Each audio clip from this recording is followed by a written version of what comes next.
Parfait. Merci beaucoup, Madame Lompré. Donc, on peut aller à la étape suivante. Donc, le régime d'examen des plaintes, écoutez, ça fait quand même un certain temps que ça existe, hein. Le législateur a voulu se positionner pour que soient respectés les droits des usagers d'avoir un traitement de plainte là, vraiment indépendant parce que il fut une époque où, par exemple, c'était les directrices de soins infirmiers qui traitaient les plaintes ou les insatisfactions des usagers dans les hôpitaux. Donc, aux alentours de 2006 environ, le législateur a commencé à se positionner par rapport à tout le régime d'examen des plaintes et à son application. Donc, en vertu de la loi sur les services de santé et services sociaux, il est prévu un régime d'examen des plaintes qui permet à toute personne qui s'estime lésée dans ses droits d'exprimer son insatisfaction ou de déposer une plainte à ce sujet à un commissaire aux plaintes. Le commissaire aux plaintes, il est nommé par un conseil d'administration, donc il est complètement indépendant là, de l'ensemble de l'organisation. On peut aller à la prochaine page. Donc, pourquoi porter plainte? Bien, porter plainte, c'est un geste qui va contribuer à améliorer la qualité des services de santé et des services sociaux. C'est aussi un geste constructif quand il s'agit d'assurer le respect des droits des usagers. Donc, c'est vraiment très important le fait de porter plainte, que ce soit pour porter plainte ou encore pour signaler une insatisfaction. Vous êtes vraiment les bienvenus au commissariat aux plaintes du 6 des Laurentides. On va accueillir là, vraiment vos doléances, vos plaintes, vos insatisfactions avec le plus grand respect. Donc, le commissaire aux plaintes et à la qualité des services, lui, il est là pour traiter les plaintes, évidemment, mais il est aussi là pour promouvoir la qualité des services. Le Code d'éthique du 6 des Laurentides, il est là aussi pour s'assurer du respect des droits des usagers et de traiter les signalements en lien avec la maltraitance. Ça, c'est tout nouveau depuis 2017. On encourage évidemment les gens qui ont des insatisfactions à communiquer avec le gestionnaire de l'unité ou du service où vous êtes soit hébergé, hospitalisé ou encore où là où vous recevez des services pour que puisse être réglée plus rapidement une insatisfaction. Toutefois, si à ce niveau-là, ça ne s'est pas réglé ou si vous préférez communiquer directement avec le commissaire aux plaintes, c'est possible également. Prochaine étape. Alors, qui peut porter plainte? Donc, la personne qui peut porter plainte officiellement, là, pour qu'on puisse ouvrir un dossier de plainte et partir vraiment, je regarder, serait-il possible de recevoir, je vois des commentaires passer dans le chat. Je pense que la personne demande de recevoir le PowerPoint. Moi, j'ai aucun problème, là. Madame Lompré, vous en avez eu une copie. Si vous voulez la diffuser, ça me fait plaisir. Donc, oui, effectivement. Juste envoyer ceux qui veulent peut-être mettre leur courriel dans le chat, puis Linda va les prendre en note. Excellent. Alors, merci beaucoup d'avoir fait ce commentaire. Donc, qui peut porter plainte? Alors, la personne qui peut déposer une plainte officielle, c'est l'usager. L'usager, c'est la personne qui est admise soit dans un centre d'hébergement ou à l'hôpital, qui est inscrite dans un service, qui est enregistrée, la personne qui requiert des soins ou des services ou encore son représentant qu'elle va avoir désigné. Ça peut être également l'héritier ou le représentant légal d'un usager qui est décédé. Alors, ce n'est pas toutefois le visiteur de passage, le supérieur hiérarchique, un ami, un frère, une fille ou un collègue de travail. À ce moment-là, ces gens-là qui verraient quelque chose que, par exemple, qui va à l'encontre des droits des usagers, pourraient s'adresser quand même au commissaire, mais on va avoir plutôt le pouvoir d'ouvrir un dossier qu'on appelle d'intervention sur la base d'un signalement qui aurait été fait, par exemple, par un visiteur ou par un accompagnateur d'un usager. Mais c'est vraiment l'usager lui-même ou son représentant qui a le droit de porter plainte. Puis vous l'avez vu dans la vidéo qui a précédé ma présentation, là, c'était bien indiqué. Le dépôt de la plainte, on veut rendre ça le plus simple possible. Donc, vous pouvez faire votre plainte verbalement, par téléphone, vous pouvez la faire par écrit, par courrier, par courriel, par télécopieur, en personne. Évidemment, là, avec la COVID, on y va plus sur rendez-vous, mais on est vraiment soucieux de vous offrir là, toutes les possibilités pour déposer une plainte ou pour nous faire part d'une insatisfaction. Parfois même, il nous arrive de nous déplacer vers l'usager. Si l'usager a des problèmes là, pour communiquer avec nous, il est possible même qu'on puisse organiser une rencontre là, si ça se fait là, à l'occasion. Donc, en ce qui concerne le dossier de plainte en tant que tel, donc on a un délai de traitement du dossier de 45 jours. C'est 45 jours calendrier. Hein, ça, c'est bien important. Là, ça inclut même les fins de semaine. Pas qu'on travaille les fins de semaine, mais le 45 jours, il est calculé comme ça dans la loi. Quand vous déposez une plainte, si vous êtes insatisfait des conclusions du commissaire, ça vous donne accès au protecteur du citoyen ou encore au comité de révision, si jamais vous avez déposé une plainte en lien avec un médecin. Donc, c'est ce qu'on appelle la deuxième instance. Donc, ces deux instances-là vont revoir le dossier du commissaire ou du médecin examinateur, puis ils pourraient, à la limite, proposer des recommandations d'amélioration.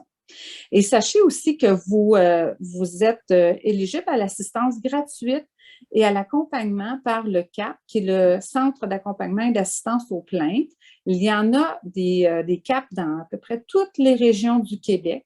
Et donc, c'est un service, c'est un organisme communautaire qui offre des services d'accompagnement et d'assistance pour des usagers qui souhaiteraient déposer une plainte au commissaire. Alors, on vous invite également à communiquer avec eux si vous avez besoin de soutien dans la préparation de votre dossier. Prochaine acétate. Donc, quelles sont les instances visées dans le traitement des plaintes et des insatisfactions? Donc, on va traiter les plaintes ici au commissariat aux plaintes du 6 des Laurentides pour tout ce qui concerne un CHSLD public et depuis le 1er juin, les CHSLD privés également.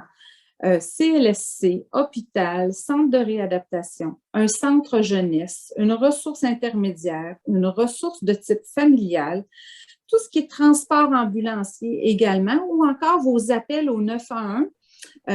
On parle bien ici pas de la portion policière, mais bien de la portion du répartiteur de mesures d'urgence qui va prendre votre appel au 911, qui va vous poser les questions. Donc, on traite les plaintes également à cet endroit-là. Tout ce qui est résidence privée pour aînés, les organismes communautaires qui offrent des soins ou des services en lien avec la santé et les services sociaux. Une ressource d'hébergement en toxicomanie et jeux pathologiques et concernant également les groupes de médecine familiale. Donc, à ce moment-là, dans les groupes de médecine familiale, ce ne sera pas nécessairement des plaintes envers les médecins, mais bien envers les employés du 6 des Laurentides qui œuvrent dans ces cliniques. Alors, pendant que vous changez l'acétate, je vais juste regarder au niveau du chat s'il y avait des questions. OK. Est-ce qu'un groupe ou un organisme peut aussi porter plainte si on est insatisfait des services prodigués dans notre territoire? C'est une excellente question. Alors, un groupe de personnes peut effectivement s'adresser au commissaire aux plaintes. Ce qu'il faut savoir, c'est que le dossier de plainte va être ouvert, c'est un usager, un dossier de plainte. Si c'est un groupe de personnes d'intérêt qui souhaitent porter à l'attention du commissaire une situation particulière qui va brimer les droits d'un usager, il n'y a pas de problème. On va étudier la demande et c'est possible qu'on va l'ouvrir, par exemple, en intervention systémique. Alors, à ce moment-là, il n'y aura peut-être pas un dossier de plainte qui va être ouvert pour chaque personne. Moi, ça me prend le consentement de l'usager. Donc, si vous représentez un groupe d'usagers, je ne pourrai pas ouvrir un dossier de plainte à moins d'avoir le nom et le consentement de chacun des usagers. Donc, mais je vais répondre oui à votre question, mais ça va être toujours sur analyse de la recevabilité de la plainte. Puis si ce n'est pas recevable en plainte, on va le traiter en intervention. Puis je vous dirais qu'il n'y a pas une grosse différence. L'intervention ne donne toutefois pas accès au protecteur du citoyen. Dans les délais, on traite les plaintes sensiblement dans les mêmes délais quand c'est une plainte ou une insatisfaction, une intervention, pardon. Donc, vous n'avez pas à vous inquiéter. Et le commissaire a le pouvoir également de faire des recommandations au même titre que dans la plainte, peut faire des recommandations également dans le dossier d'intervention. Donc, je vais répondre oui à votre question, mais je vais la mettre sous réserve. Ça dépend toujours de quel groupe. Ici, on a des usagers à travers le groupe qui acceptent de se faire identifier. Oui, à ce moment-là, on ouvrira des dossiers de plainte. Donc, une fois l'analyse de votre plainte terminée, bien, vous avez le droit au deuxième recours, comme je vous disais tout à l'heure, au protecteur du citoyen ou encore au comité de révision pour les plaintes médicales. Donc, ça, c'est dans le cas où vous demeuriez insatisfait des réponses, des conclusions du commissaire ou du médecin examinateur. Donc, encore une fois, ce sont des instances pour lesquelles vous avez recours de façon tout à fait gratuite, confidentielle également. Donc, puis nous, on collabore autant avec le comité de révision que le protecteur du citoyen. Prochaine étape. Donc, les droits des usagers, sans peut-être revenir de façon systématique là, sur chacun, parce que vous avez déjà eu la présentation de la vidéo avec les 12 droits, bien, peut-être je vais en cibler quelques-uns. Donc, le droit d'avoir l'information sur les services que vous devriez recevoir ou que vous recevez, c'est très important. Vous avez le droit de recevoir des services adéquats, humains et de façon personnalisée et sécuritaire. Je vais peut-être donner une précision sur le choix du professionnel. Évidemment, vous avez le choix, oui, effectivement, de votre professionnel ou même de l'endroit où vous voulez être traité, dans la mesure, toutefois, la loi le prévoit, où les services et les ressources humaines sont disponibles, évidemment. Vous avez le droit de recevoir des soins en cas d'urgence, d'être informé sur votre état de santé, de consentir aux soins. C'est tellement important. On ne peut pas vous imposer un soin ou un service si vous n'êtes pas d'accord. Donc, vraiment important ce droit. D'être informé également de tout accident qui serait survenu au cours d'une prestation de service. Accident ou incident, c'est une obligation. D'être traité avec courtoisie et respect. Je tiens beaucoup à ce droit-là aussi. Prochaine étape.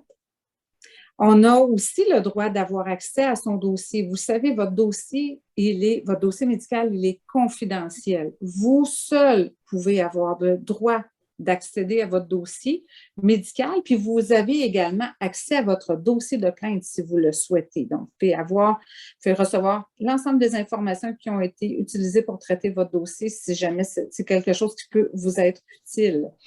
Vous avez le droit de participer à toute décision qui vous concerne. Vous avez le droit d'être accompagné dans les services des soins si vous le souhaitez. Alors, vous pouvez être accompagné de votre fils, votre fille, votre conjointe pour voir le médecin, pour rencontrer une infirmière, un travailleur social. Donc, il n'y a pas de souci. Vous avez le droit de porter plainte en toute confidentialité et d'avoir un traitement diligent également de votre dossier de plainte, idéalement dans les 45 jours qui suivent son dépôt. Vous avez le droit d'être représenté si vous advenant une inaptitude, évidemment, et de recevoir des services en langue anglaise. Prochaine étape. Je vois qu'il y a une question. Vous dites que la plainte doit venir de l'usager ou de son représentant. Le représentant peut-il être juste un ami de type aidant naturel sans document légal? Oui, absolument. Très bonne question. Donc, oui, le représentant peut être, c'est au choix de l'usager ou du plaignant.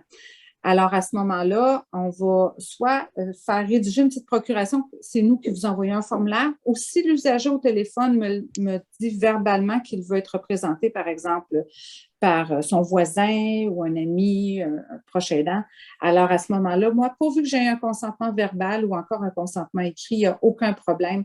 Le représentant est au choix du plaignant. Donc, au niveau des types de dossiers que nous traitons ou que nous ouvrons au commissariat aux plaintes, évidemment, vous le savez, hein, toute plainte formelle de l'usager ou de son représentant. Donc, ça va de soi. Nous ouvrons également des dossiers d'intervention, comme je vous disais, si ce n'est pas l'usager lui-même qui se plaint, mais par exemple, une tierce personne qui aurait remarqué une problématique en lien avec les droits des usagers ou un service qui n'est pas donné adéquatement, bien, toute personne peut faire un signalement au commissaire, puis le commissaire a un pouvoir d'intervention. Dans ce pouvoir d'intervention-là, il y a aussi le pouvoir de recommander des améliorations. Un dossier des dossiers qu'on ouvre, mais que parfois les gens sont moins au courant de ça, c'est de l'assistance, donc des dossiers d'assistance. Alors, je vous invite, quand vous avez des questions, parce qu'il faut savoir que le commissaire aux plaintes n'est pas juste là pour traiter des plaintes. Hein? On est commissaire aux plaintes et à la qualité des services. Alors, on assiste beaucoup les usagers qui auraient des questions puis qui ne veulent pas nécessairement porter plainte, que ce soit des usagers ou encore des citoyens ou des gens qui ont un intérêt particulier pour les droits des usagers, Vous pouvez communiquer avec le commissariat aux plaintes. On a un service d'assistance pour répondre également à vos questions, pour bien vous diriger aussi. Des fois, c'est des gens qui ne savent pas où se diriger dans le CIS pour obtenir des services. Donc, on va répondre à vos questions, puis on va essayer de vous assister du mieux possible pour que vous puissiez avoir accès à vos soins et vos services. Puis enfin, on a aussi quelques dossiers de consultation. Ce qu'on appelle dossier de consultation, c'est des avis sur l'application du régime d'examen des plaintes. C'est plus particulier aux travailleurs de la santé qui se questionneraient, là, par exemple, sur l'application du régime d'examen des plaintes dans le cadre soit de leur travail. Donc, c'est à ce niveau-là. Des consultations, on en a un petit peu moins. Des assistances, on en a beaucoup, beaucoup. Puis, on vous invite vraiment, c'est des dossiers qui se règlent très, très, très rapidement. Vraiment pour des gens qui ne souhaitent pas nécessairement déposer une plainte, mais qui veulent porter à l'attention d'une situation ou un questionnement au commissaire. Donc, prochaine acétate.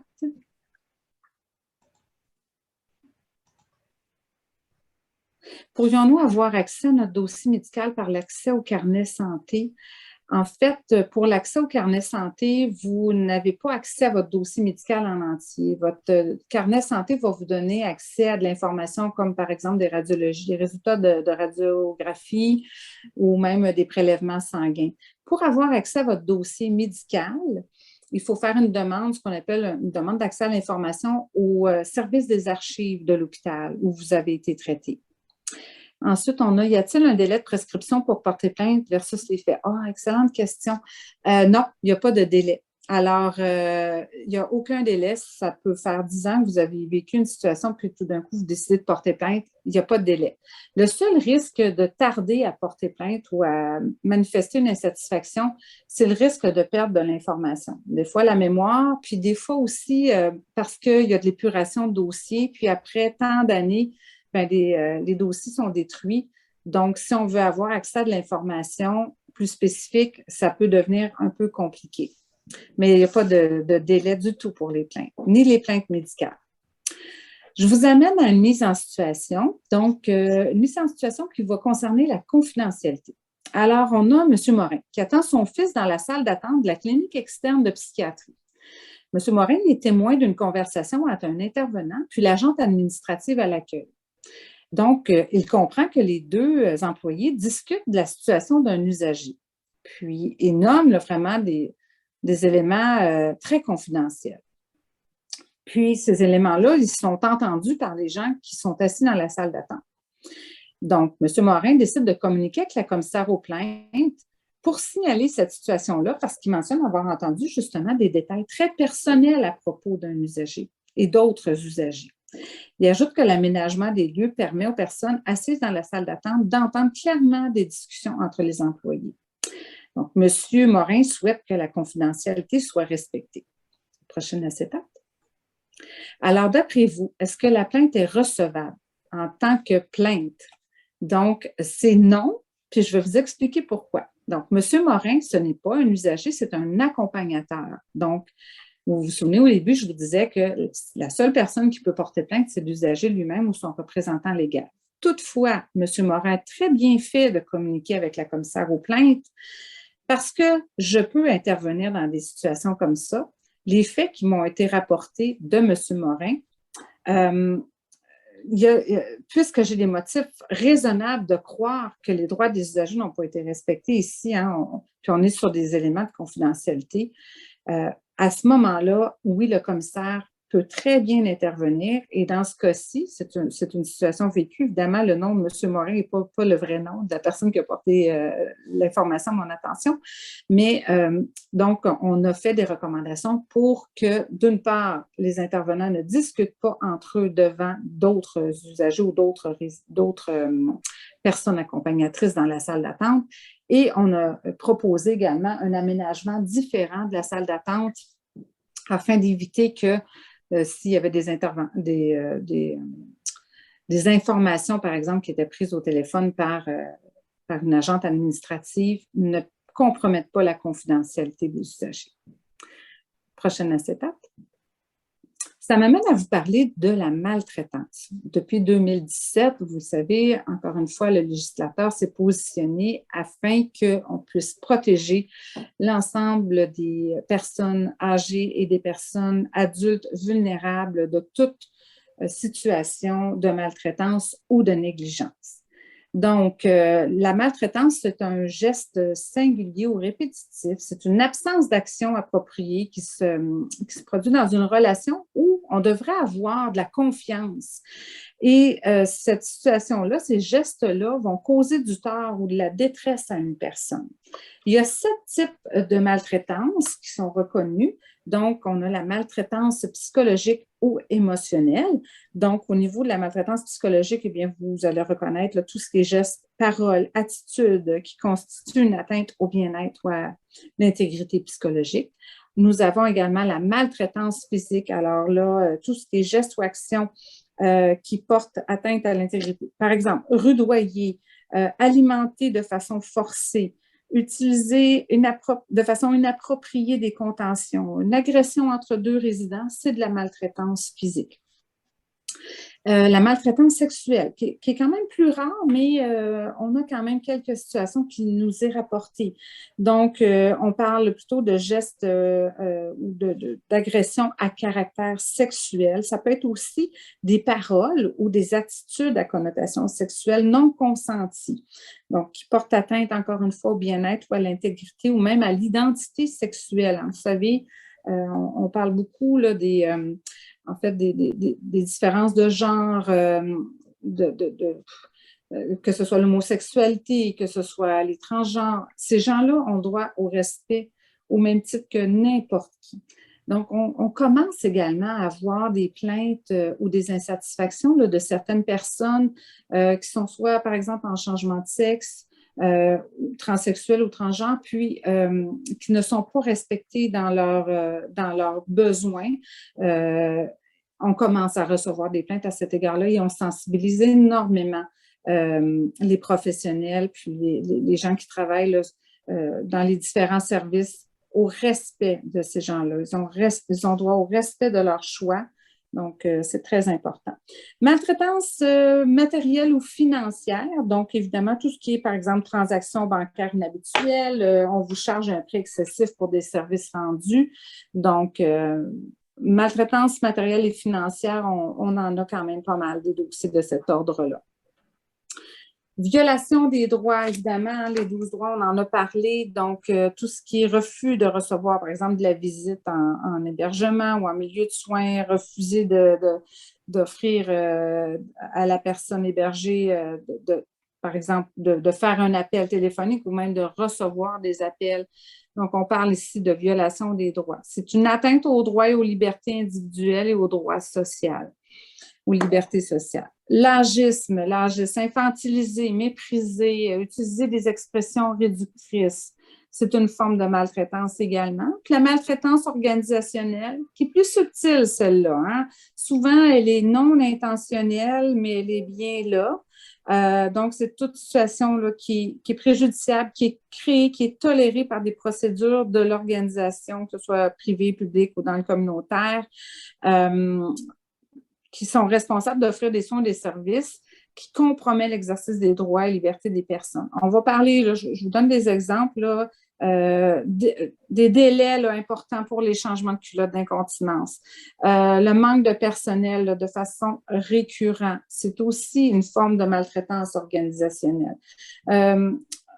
Donc, comme je vous dis, la maltraitance organisationnelle, elle est souvent subtile et elle est souvent non intentionnelle. Je vais vous donner un autre exemple. Par exemple, on donne un bain civière à un usager, puis on ne respecte pas l'intimité de la personne en ne le couvrant pas, par exemple, ses parties génitales, puis en jasant entre nous de notre fin de semaine sans prendre en considération le résident qui est sur la civière pour ses soins d'hygiène. Donc, c'est une forme de maltraitance organisationnelle qui semble être tolérée parfois et dont on ne devrait pas tolérer, justement. Alors, voilà pour les 7 types de maltraitance. On va passer à la prochaine étape. J'ai une autre mise en situation pour vous, qui justement concerne la maltraitance. Alors, voici. Vous êtes la fille de M. Gagnon. Lors de votre visite à son chevet en milieu d'hébergement, M. Gagnon vous mentionne que Mme Roxane, une préposée aux bénéficiaires, vend aux résidents des pantoufles qu'elle tricote. M. Gagnon nomme que, malheureusement, Roxane insiste énormément et de façon répétitive pour que les résidents achètent des pantoufles, donc les résidents se sentent obligés d'en acheter. Cette situation, à votre avis, peut-elle être dénoncée au commissaire aux plaintes et à la qualité des services? Et selon vous, est-ce qu'il s'agit d'un signalement obligatoire? On va aller voir la réponse à la prochaine étape. Donc, les présumées victimes ici reçoivent des services de l'établissement, évidemment, ils sont hébergés. L'auteur présumé est une employée de l'établissement, donc cette situation-là, elle doit être dénoncée au commissaire aux plaintes en vertu de la loi qui vise à lutter contre la maltraitance envers les aînés et les personnes majeures en situation de vulnérabilité. C'est une forme d'abus financier dans la catégorie de la maltraitance financière ou matérielle. Donc, cette situation-là, elle constitue un signalement également obligatoire pour les personnes qui sont membres d'un ordre professionnel. Par exemple, s'il y avait une infirmière ou une infirmière auxiliaire qui aurait connaissance des agissements de Roxane, pourrait, en fait, doit, je vais dire ça autrement, doit signaler cette situation-là au commissaire. La prochaine étape maintenant. Le portrait de la maltraitance. Je vous ai mis les données qui proviennent du rapport annuel du commissaire aux plaintes pour l'année 2020-2021. Vous avez ce rapport-là, le rapport annuel qui est déposé depuis début ou la mi-octobre sur le site Internet du CIS des Laurentides. Donc, vous aurez accès à l'ensemble de l'information. C'est simplement un extrait sur la maltraitance.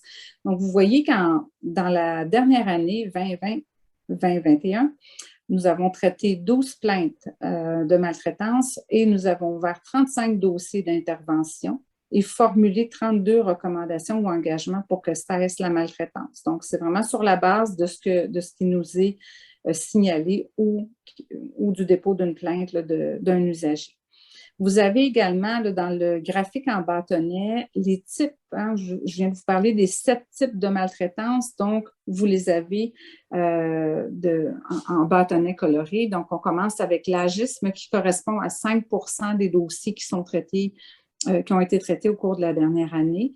La maltraitance organisationnelle, c'est 15 %. La violation des droits, 2 %. La maltraitance financière ou matérielle, 12 %. La maltraitance psychologique, on voit, c'est quand même assez important, 23 % des dossiers. La maltraitance sexuelle, c'est 8 %. Je peux peut-être vous donner un exemple. En ce qui a trait à la maltraitance sexuelle, c'est beaucoup, les dossiers que j'ai traités, c'est beaucoup en lien avec des agressions entre 2 résidents. Donc, j'ai eu un cas de maltraitance sexuelle d'un employé envers une autre personne, un usager. Maltraitance physique, là, c'est là où on en a le plus dans ce qu'on a traité. C'est 35 % de nos dossiers qui comprennent une situation de maltraitance physique, donc d'abus physique, de violence. Alors, c'est quand même, c'est pas rien, 35 %. Prochaine étape. Troisième mise en situation. Alors, on parle ici d'un comportement perturbateur d'un résident en CHSLD. Donc, votre mari, M. Côté, est inapte. Il vit en CHSLD et présente des symptômes de démence, dont l'errance qui l'amène à entrer dans les chambres d'autres résidents et résidentes. Je suis sûre que vous avez déjà entendu parler d'une situation comme ça, ou peut-être même que quelqu'un de vos proches a vécu ça. Il montre aussi, M. Côté, de l'agressivité verbale et physique, susceptible de causer des blessures, soit à lui-même ou aux autres. Ça peut être au personnel ou aux autres résidents. Mme Paquette, une employée du CHSLD, est affectée à sa surveillance constante. À un certain moment, M. Côté se désorganise et vient même à présenter des risques pour son entourage. L'employée, Mme Paquette, décide alors de maîtriser physiquement M. Côté et elle le blesse. Vous vous questionnez sur les compétences et les habiletés de l'employé pour faire face au comportement de votre mari et si un réel plan d'intervention était en place. Prochaine étape. Cette situation-là, est-ce qu'elle doit être dénoncée au commissaire aux plaintes? Oui, bien sûr. Donc, ça, c'est une histoire vécue, là, ce que je vous donne. En fait, les mises en situation que je vous présente, ce sont des cas qu'on a traités. Donc, notre analyse a démontré que Mme Paquette n'était pas adéquatement outillée pour intervenir auprès du résident. Sa formation spécifique en matière de symptômes de la démence, elle n'avait pas de formation spécifique, en matière de symptômes de la démence et ne connaissait pas les meilleures pratiques à utiliser pour tenter d'éviter d'agir physiquement de la sorte pour maîtriser finalement le résident. À cela s'ajoutait le fait que le CHSLD ne dotait pas son personnel de moyens d'intervention adéquats. Prochaine étape.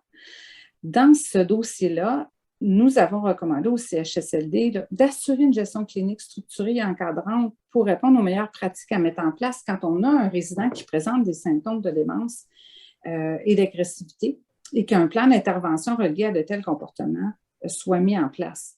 De favoriser des mesures alternatives à la contention, par exemple. Donc, on organise des activités pour occuper les résidents et les résidentes, puis on améliore aussi la surveillance. On va clarifier également les consignes de surveillance, puis on va former adéquatement tout le personnel affecté à la surveillance d'une personne qui présente des symptômes de démence ou d'agressivité. Prochaine étape, je vais juste regarder s'il y a des questions en attendant. Vous dites que le dossier d'un patient est détruit après quelques années. OK, on revient un petit peu en arrière. Notre dossier à l'hôpital est-il conservé tout au long de notre vie? Il sera disponible combien de temps après notre décès? Qu'en est-il du dossier d'un jeune au centre de réadaptation? Le dossier du jeune sera conservé combien de temps après l'arrêt des services? Excellente question. Alors, le délai de conservation de dossier, c'est 5 ans. Donc, après 5 ans, il y a une partie des dossiers qui sont détruits. Donc, je réponds sommairement à votre question parce que je ne veux pas non plus là, vous donner de l'information qui serait erronée en lien avec les procédures de gestion des archives et de destruction de dossiers, mais les dossiers sont conservés 5 ans. Ce qu'il faut savoir, par contre, c'est que la plupart des dossiers, maintenant, ils sont numérisés. Quand on parle de destruction de dossiers, c'est beaucoup des dossiers papier. Même chose au commissariat aux plaintes, vos dossiers sont numérisés, c'est tout informatisé. On ne conserve plus de papier, de dossiers papier dans nos archives. Donc, à ce moment-là, la possibilité que votre dossier soit conservé plus longtemps est possible, mais disons que les règles d'archivage, c'est 5 ans pour conserver les dossiers. Même chose pour après votre décès. Même chose pour un jeune en réadaptation. Donc, c'est 5 ans habituellement les règles de conservation de dossier.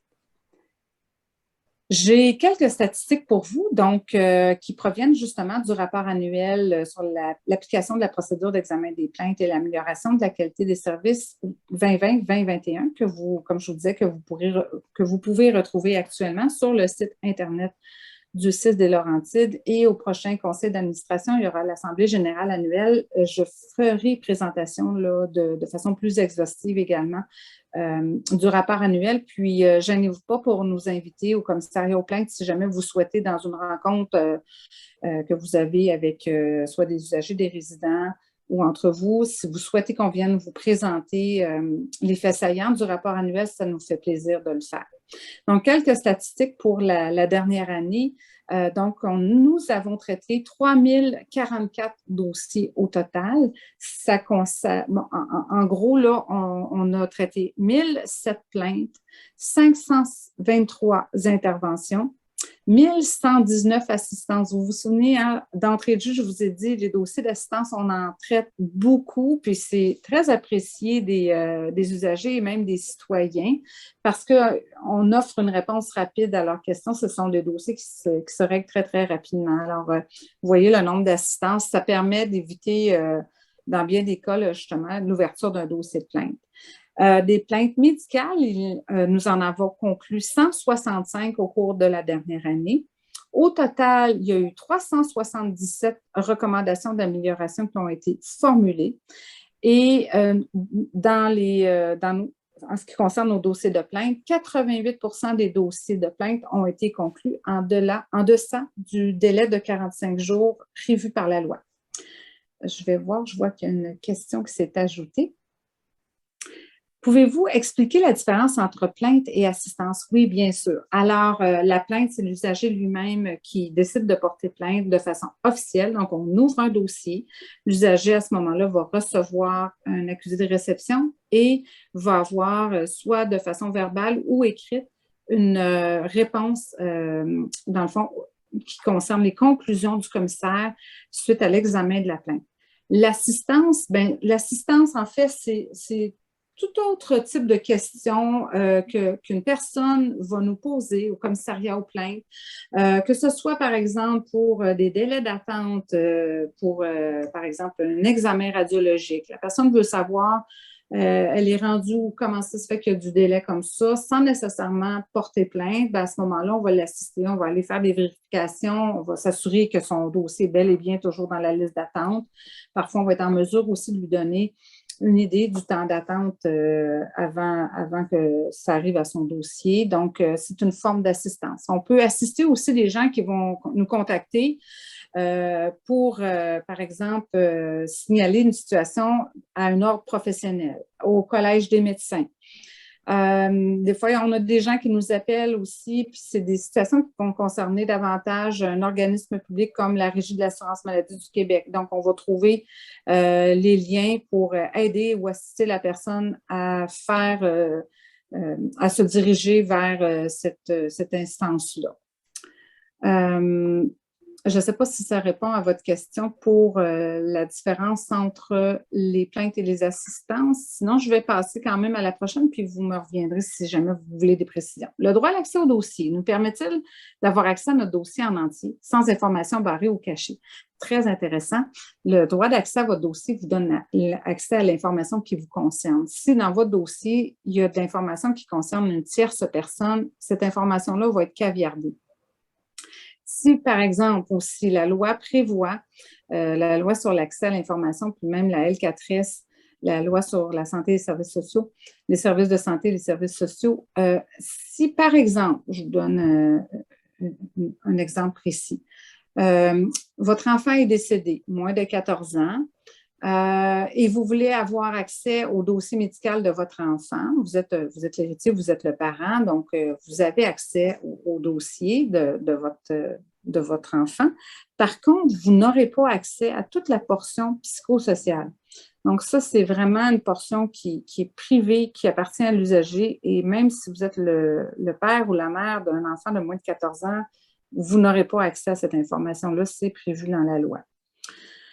Est-ce que les recommandations concernent aussi les dossiers médicaux? Oui, tout à fait. Alors, dans les dossiers de plainte médicale, donc une plainte à l'endroit d'un médecin, d'un pharmacien, d'un dentiste, d'un résident en médecine, le médecin examinateur peut formuler des recommandations. Et oui, donc, ces dossiers-là donnent ouverture et possibilité au médecin examinateur de formuler des recommandations d'amélioration. Pour ce qui est des plaintes médicales, je vais vous le donner, le nombre de recommandations. Attendez un petit peu, j'ai ça dans mon rapport annuel, je ne l'ai pas par cœur, je vous donne ça tout de suite. Donc, vous posez la question au niveau des plaintes médicales. Un petit peu. Alors, au cours de l'année 2021, il y a eu 21 mesures correctives qui ont été formulées par les médecins examinateurs pour améliorer la situation en lien avec une pratique. Ça peut être une pratique non conforme, ça peut être l'attitude aussi d'un médecin. Dans les plaintes médicales, les motifs, c'est souvent l'attitude du médecin là, qui est en cause. Alors, je ne vois pas d'autres questions. J'espère que j'ai répondu à l'ensemble des questions du chat. Madame Lompré, si vous voyez qu'il y a des questions auxquelles je n'ai pas répondu parce qu'elles remontent plus haut, n'hésitez pas à me... Peut-être que Linda peut les voir. Moi, je ne vois absolument rien. Je vois juste votre PowerPoint. Ah, OK, d'accord. On va aller à la prochaine assiette. Moi, j'ai presque terminé. Excusez, Madame Williams, j'en vois une qui dit quel est le cheminement approprié de la transmission d'une insatisfaction d'un résident ou de la famille par rapport aux différentes instances présentes dans l'établissement? Oh mon Dieu, c'est une bonne question. Écoutez, le cheminement, là, quand on a une insatisfaction, je vous dirais, la première chose à privilégier, si on veut que, par exemple, une situation se règle rapidement, ce serait de s'adresser au gestionnaire, donc au chef d'unité. Si, pour n'importe quelle raison, par exemple, vous êtes déjà adressé au chef, puis ça n'a pas fonctionné, la situation perdure, vous communiquez avec le commissariat aux plaintes ou encore avec le centre d'assistance d'accompagnement aux plaintes pour vous aider à rédiger votre plainte. Mais comme je vous dis, au commissariat directement, par téléphone, on prend l'information. Vous n'avez pas besoin de nous faire nécessairement une rédaction écrite. Donc, je vous dirais, dans les étapes à suivre, parler au gestionnaire. Deuxième étape, si ça ne vous a pas satisfait ou si... Tu sais, des fois, il y en a qui ne veulent pas parler au gestionnaire parce qu'ils ont peur des représailles. Ça peut arriver, ça aussi. Alors, vous communiquez avec le commissaire aux plaintes, tout simplement. Est-ce qu'on a d'autres questions? Merci beaucoup, Mme L'Heureux, de m'avoir ramené sur cette question-là. Je ne semble pas voir d'autres questions. Je vais juste m'assurer.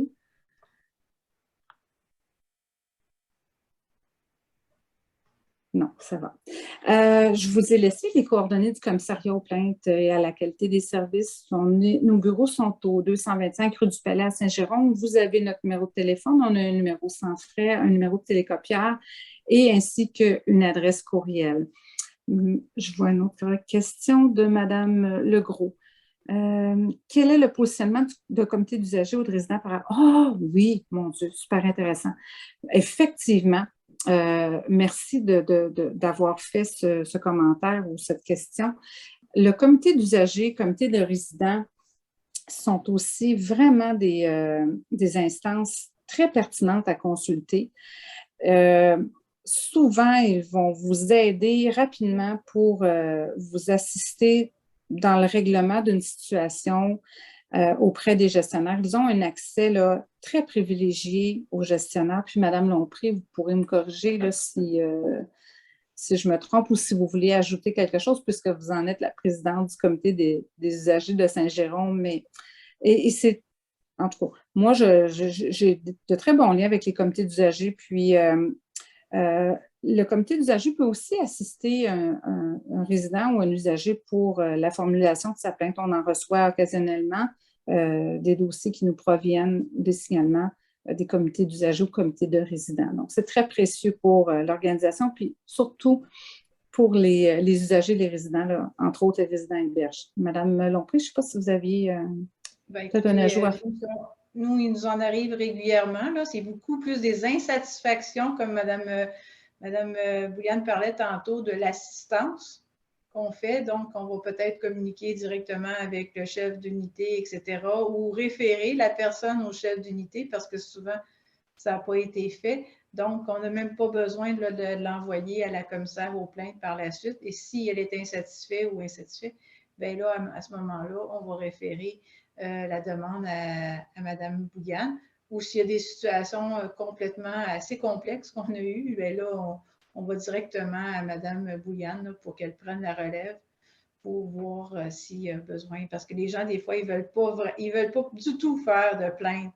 Fait qu'on les accompagne pour leur dire que ce serait important que Mme Bouliane soit au courant, là, que la commissaire aux plaintes soit au courant de la situation. Puis, à ce moment-là, ils prennent en charge. Mais on en a quand même, dans une année, là, on est dans la base de données, là, ça fait 2 ans, là, on en a au plus de 100 par année. Imaginez-vous, là, ça, c'est 100 plaintes évitées. Alors, parce que le comité d'usagers est intervenu en faveur de l'usager ou du résident pour s'assurer qu'il y ait une solution qui soit trouvée rapidement. Donc, c'est vraiment extraordinaire le travail qui est fait par les comités d'usagers, le comité de résidents. Puis, j'aimerais souligner, là, en plus de ce qu'on vient de vivre puis qu'on vit encore en lien avec la pandémie, la part des comités vraiment est d'autant plus précieuse là, en ces temps-ci pour s'assurer que les droits des usagers et des résidents soient respectés. Alors moi, ça termine ma présentation. Je serais prête aussi à répondre à des questions là, ponctuelles si jamais vous voulez lever la main. Je vois ici, quand ce n'est pas dans le pouvoir des comités pour améliorer les situations, que suggérez-vous, commissaire aux plaintes? N'hésitez pas, vous nous appelez.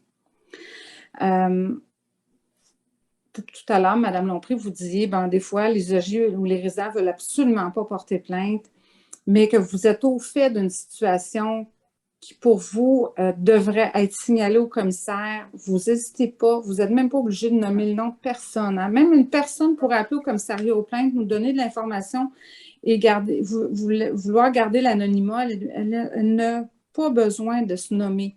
C'est sûr qu'à ce moment-là, je n'ouvrirai pas le dossier en plainte, mais je vais l'ouvrir en intervention, puis on va intervenir sur le champ pour s'assurer que cette situation-là se règle.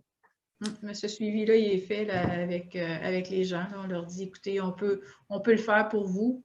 Donc, on envoie le fait, la situation. Puis, absolument, absolument. Puis, vous le faites très bien, les comités d'usagers, puis c'est très apprécié parce que souvent, vous êtes sur le terrain, vous voyez des choses, puis vous êtes au bon endroit là, pour observer puis nous signaler des situations. Donc, je vois que des gens souhaitent là, recevoir la présentation.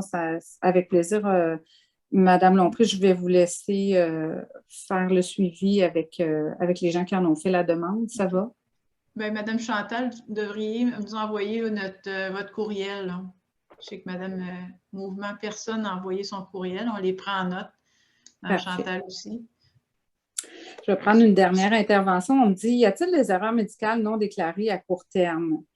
Je ne suis pas sûre de bien saisir la question. Donc, si c'est des erreurs médicales, par exemple, un usager qui aurait eu une chirurgie puis on ne lui a pas opéré le bon genou, par exemple, là, c'est sûr que c'est à l'usager de faire sa plainte, là. Moi, je ne peux pas nécessairement être au courant de tout. Ce qu'il faut savoir, c'est que s'il y a des erreurs médicales, quand l'erreur elle est détectée, il y a une obligation de rédiger un formulaire. On appelle ça un formulaire de déclaration des incidents et des accidents. C'est une obligation de l'organisation de compléter ça et d'en faire la divulgation à l'usager ou à son représentant. Donc, ça, c'est obligatoire, puis ça doit se faire rapidement.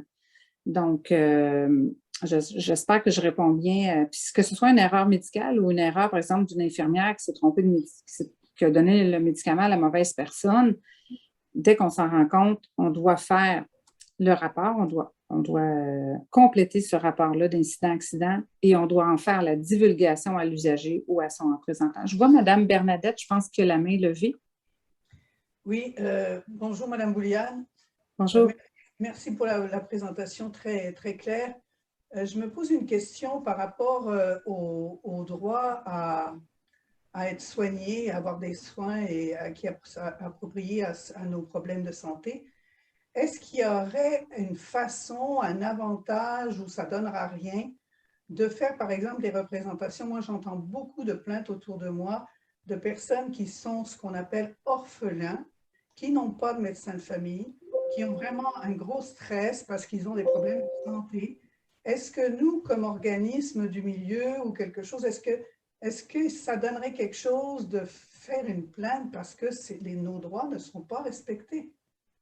Bien, moi, je vous dirais, en fait, vous pouvez nous adresser cette situation-là, puis vous allez voir, si vous regardez mon rapport annuel depuis quelques années, ça fait partie des préoccupations. Donc, à la fin de mon rapport annuel, tout ce qui est accès aux médecins de famille pour la clientèle orpheline, c'est dans mes préoccupations. Donc, vous allez le voir passer d'une année à l'autre, cette situation-là. Moi, je pense que si vous, je ne sais pas quel organisme vous représentez, mais ce que je peux vous dire, c'est que toute situation, puis ça va faire un lien avec une question qui est posée, toute situation qui est portée à notre attention, qui est problématique, pour laquelle, par exemple, on va avoir soumis des recommandations, c'est présenté au comité de vigilance et à la qualité. Comité de vigilance je siège au comité de vigilance, la PDG du CIS siège au comité de vigilance, ainsi que 3 membres du conseil d'administration du CIS. Donc, à ce comité-là, on présente les dossiers de plainte et les recommandations qui ont été formulées. Les recommandations, quand c'est très rare que ça arrive, là, je vous rassure, mais si, par exemple, une recommandation ne serait pas suivie de la part d'une direction, je vais en informer le comité de vigilance. S'il y a une situation préoccupante, par exemple, bon, vous avez entendu parler un peu de la situation dans les salles d'urgence. Cet été, on a vu des temps d'attente importants avant la prise en charge médicale. Bon, c'est des situations, par exemple, que j'ai adressées au comité de vigilance parce que j'avais des préoccupations sur la sécurité des usagers. Des usagers qui n'ont pas de médecin de famille, qui sont orphelins, puis vous l'avez vu, hein, dans les médias, c'est quand même d'actualité ce sujet-là. Donc, plus on en parle, ben, plus à un moment donné, on devient un levier pour améliorer ces situations-là. Donc, moi, je vous dirais qu'à court terme, je ne pourrais peut-être pas aider la personne à se trouver un médecin de famille, mais je vais toujours au moins pouvoir la renseigner sur les possibilités qui s'offrent à elle. On va vérifier l'état de son dossier. Elle est rendue où sur la liste d'attente? C'est quoi les perspectives? Donc, on va pouvoir donner ces réponses-là à des usagers qui sont en attente, par exemple, ici, d'un médecin de famille. Même chose. Madame Bouliane, il y avait une question ici, ça dit par rapport aux 12 droits, quelle est la position d'un CU ou CR qui est saisi d'une situation? Ah, c'est intéressant. Bon, j'ai presque envie de vous faire un rebond, Madame Lompré. Peut-être me dire comment vous percevez votre situation, puis je vous dirai après ce que vous pouvez faire par la suite. Bien, je ne sais pas si Mme Legros, c'est ce que vous voulez savoir, c'est comment on réagit quand on reçoit la situation comme CU, CR?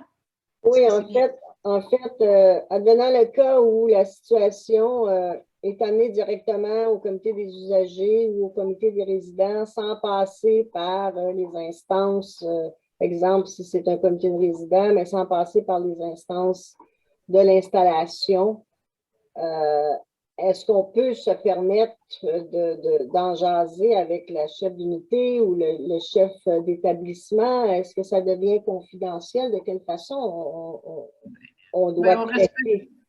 Oui, on respecte tous les droits qui sont la confidentialité, tout ça, mais comme Mme Bouliane l'a dit très bien tantôt, c'est que justement, on va référer la personne au gestionnaire. Hein, premièrement, au chef d'unité, si c'est la fin de semaine, au gestionnaire. Et si l'insatisfaction est encore là, bien, au comité de résidents, bien sûr. Et bien sûr, ça s'en va tout à notre personne ressource qui est avec nous. Et ensuite, bien, on va regarder ensemble qu'est-ce qu'on fait avec cette insatisfaction-là. Donc, souvent, on va envoyer juste un petit courriel à la chef d'unité parce que la dame n'a pas voulu le faire, etc. Souvent, c'est encore hospitalisé, bien, la chef d'unité, on va juste lui dire, bon, madame, une telle dans telle chambre, est-ce que vous pouvez aller la rencontrer? Elle aurait besoin de votre aide, etc. Mais ça, c'est toujours avec l'accord de l'usager. Quand on lui fait ça, fait qu'on va lui dire, écoutez, la gestionnaire va venir vous voir, puis c'est sûr qu'ils vont trouver une solution. Puis souvent, ils nous font un suivi, souvent comme dans la même journée, comme on parlait tantôt des assistants. Ça, c'est quand même des choses qui se font quand même assez rapidement. Sinon, bien, on va envoyer un message soit à la direction ou à Mme Bouliane pour qu'on puisse trouver des recommandations puis une situation, des solutions à cette situation-là. Mais est-ce que ça peut être traité ensemble ou s'il faut respecter que le résident s'adresse soit à l'installation ou au comité? Ce que je veux dire, c'est ce que les membres du comité peuvent dire, bien, écoutez, on va en jaser ensemble avec le chef d'unité. Oui. C'est ça, quand elle a demandé au chef d'unité, puis si le monsieur ou la madame n'est pas encore satisfaite, bien, c'est nous qui allons aller prendre la relève avec le chef d'unité ou la gestionnaire pour faire ça. Puis si on n'a pas encore de satisfaction, autant pour le comité, autant pour le résident ou l'usager, bien là, on va s'adresser à la commissaire aux plaintes là, pour qu'elle vienne nous supporter là-dedans. Excellent, merci. Parfait. Je reviens à la question sur le suivi des recommandations. Est-ce qu'elles sont suivies par le comité de vigilance et le CA? Donc, oui, je réponds oui à ça. Il y a au moins 5 rencontres par année au niveau du comité de vigilance où je présente l'ensemble des recommandations formulées pour la période, évidemment. Et comme je vous disais, comme il y a des membres du conseil d'administration sur place, ils sont mis au courant. Et le président du comité de vigilance fait toujours un rapport du comité de vigilance au conseil, à chaque séance du conseil d'administration. Évidemment, il ne ramènera pas l'ensemble des recommandations, mais si, par exemple, il y avait une situation où l'ensemble du conseil d'administration devrait être saisi d'une particularité ou d'une préoccupation, Alors oui, effectivement, il y aura un suivi au conseil d'administration. C'est la même chose pour les médecins examinateurs. Comment se fait le suivi de vos recommandations? Donc, le suivi des recommandations, généralement, on va formuler des recommandations à la plus haute instance de l'organisation. Quand on parle du CIS des Laurentides, on va adresser les recommandations au directeur ou à la direction concernée. Il y a certains dossiers, par exemple, où la PDG pourrait être mise à profit, donc on va lui adresser également une copie du dossier pour qu'elle en soit au courant. Le suivi des recommandations, il est fait par les commissaires ou par les médecins examinateurs. Généralement, on formule une recommandation et on donne 30 jours pour y répondre. Mais à l'occasion, quand c'est une situation qui nécessite un arrêt d'agir immédiat ou une modification, on peut faire une recommandation qui est d'application immédiate aussi. Donc, évidemment, dans ces cas-là, bien souvent, on n'attendra même pas d'avoir fini de rédiger notre conclusion, puis on va la formuler immédiatement, là, verbalement, par courriel, puis ensuite de ça, on va fournir un rapport plus étoffé. Mais quand on veut que la situation cesse ou s'améliore immédiatement, on a le pouvoir de le formuler comme ça aussi. Et on fait le suivi, évidemment, des recommandations après 30 jours. Est-ce que ça s'est réalisé? Est-ce que des fois, on va demander des compléments également d'informations si on a eu une réponse qui nous semble incomplète. Alors, voilà. Donc, ça fait le tour. Je vous remercie beaucoup de votre attention et de l'ensemble des questions fort pertinentes que vous avez posées également. Moi, je voulais juste une dernière petite intervention. Je voulais voir si au CHSLD de Saint-Jérôme, Manon puis Caroline, il y avait des interventions de votre part ou s'il y avait quelque chose que les résidents voudraient amener. On va leur demander aussi de leur côté s'il y a quelque chose, puis on terminerait avec ça. Je leur ai demandé tantôt, est-ce que vous avez des questions ici? Non? OK. Fait que non, tout était beau. OK, fait qu'allez manger votre collation. On s'en va. Oui, c'est ça. Merci. Bye. Merci. À la prochaine. Bye-bye. Bye-bye. Ben, écoutez, merci à tout le monde. Puis, revenez nous voir à lundi pour la peur des représailles. Là, on va être disponible encore pour cette conférence-là. Puis, un gros merci à Mme Bouliane. Je pense que ça a été très intéressant de répondre aux questions puis la petite présentation. Merci beaucoup. Au revoir. Merci.